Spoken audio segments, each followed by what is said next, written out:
అని అంటారు. ఇన్ని ప్రూఫ్స్ పెట్టుకొని అబద్ధం ఎలా ఆడతారు అసలు? ఏదైనా అంటే పిల్లల భవిష్యత్తు అంటారు. పిల్లల భవిష్యత్తు ఇంత ఆడుకునే భవిష్యత్తు లేదంటారేంటి ఇప్పుడు?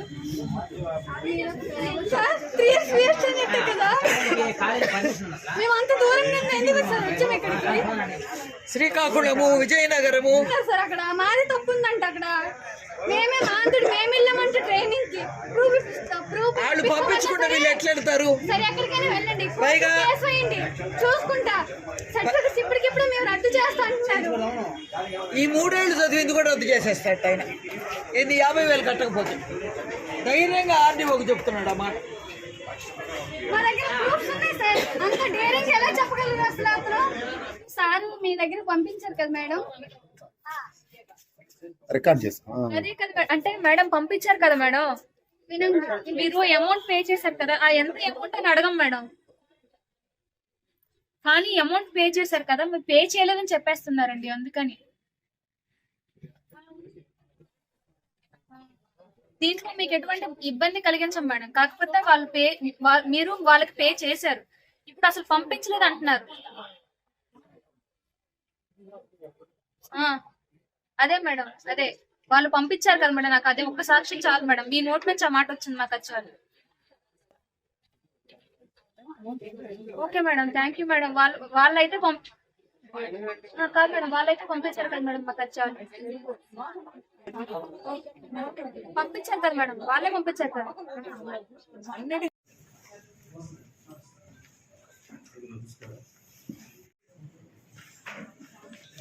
చెక్ బౌన్స్ అయినంత మంది క్రిమినల్ కేసు.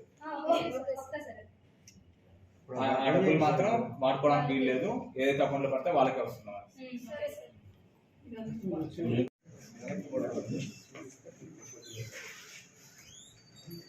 బుక్స్ ఇప్పటికి తెరవలేదు అంటే మా క్లాస్ అవ్వలేదు. బుక్స్ ఫీజు అయిపోయింది, యూనిఫామ్ ఫీజు అన్నారు, యూనిఫామ్ ఇచ్చాము, అవన్నీ అయిపోయాయి.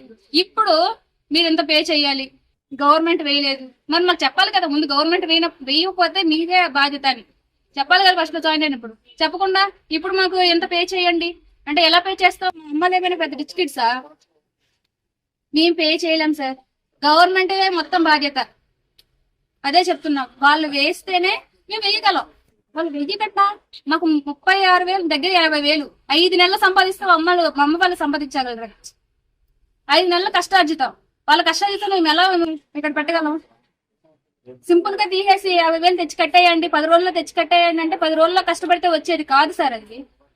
అది నేను కూడా కష్టపడలేను. ఇంటికి వెళ్ళి పొలం చేసినా సరే, పొలం పని చేసినా సరే మేము కష్టపడలేను. పడకూడదనే కదా మేము చదివిస్తుంది. మాకు కావాలి సార్. అమౌంట్ ఎంతమంది ఉన్నారు స్టూడెంట్స్? మొత్తం 25 మెంబర్స్ ఉన్నారు. అందులో 10 మెంబర్స్ వరకు 5 to 10 మెంబర్స్ వరకు మేనేజ్మెంట్ కోటా ఉంటారు. మిగతా వాళ్ళు కొంతమంది సప్లిమెంటరీ వాళ్ళు ఉన్నారు. మిగతా వాళ్ళు మేము వచ్చాము. ఇందులో కూడా కొంతమంది భయపడి ఆగిపోతున్నారు. ఆయన ఇక్కడ ధైర్యంగా మాట్లాడినప్పుడు మా ముందు ఎలా మాట్లాడుతున్నారో అర్థం చేసుకోండి. ఒక మేడం, ఎవరు ప్రిన్సిపల్ మేడం, మేనకా మేడం, ఆవిడ మేము వెళ్తే ఆవిడ మొన్ననే వచ్చారు. మా స్టడీ ఏంటో ఆవిడకి తెలియదు, మేము ఎలా చదువుతామో కూడా ఆవిడకి తెలియదు.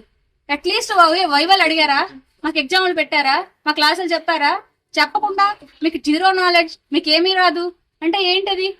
మమ్మల్ని జడ్జ్ చేసే రైట్స్ ఆవిడకి ఎవరిచ్చారు? మా డ్రెస్సింగ్ స్టైల్ని అడిగే రైట్స్ ఆవిడకి ఎవరిచ్చారు? మేము ఇప్పుడు అకామిడేషన్ ఇవ్వండి అంటే మీరు అవుట్ గోయింగ్ బ్యాచ్ అంటారు. మేము వెళ్తే మాత్రం మీ డ్రెస్సింగ్ స్టైల్ లాగా ఉందంటే మీరు స్టూడెంట్స్ కాదా అంటారు. స్టూడెంట్స్ అక్కడ, బట్ అకామిడేషన్ దగ్గర మాకు అవుట్ గోయింగ్ బ్యాచ్. ఏంటి వాళ్ళు మాట్లాడే మాటలు? మీరే ఎవరో ఒకరు మాకు హెల్ప్ చేయండి సార్. మేమైతే పట్టుబట్టున్నాం. వాళ్ళు ఏమంటున్నారు, దశరథ రామిరెడ్డి గారు ఏమంటున్నారు, ఎలా అయినా సరే మేము కోర్టు దాకా వెళ్తాం అంటున్నారు కదా. మీరు కోర్టు వరకు వెళ్తారో లేకపోతే సీఎం గారి దగ్గరికి వెళ్తారో వెళ్ళండి, మీతో పాటు మేము వెనక వస్తాం. మీ ప్రూఫ్స్ మీరు చూపించండి, మా ప్రూఫ్ మేము చూపిస్తాం.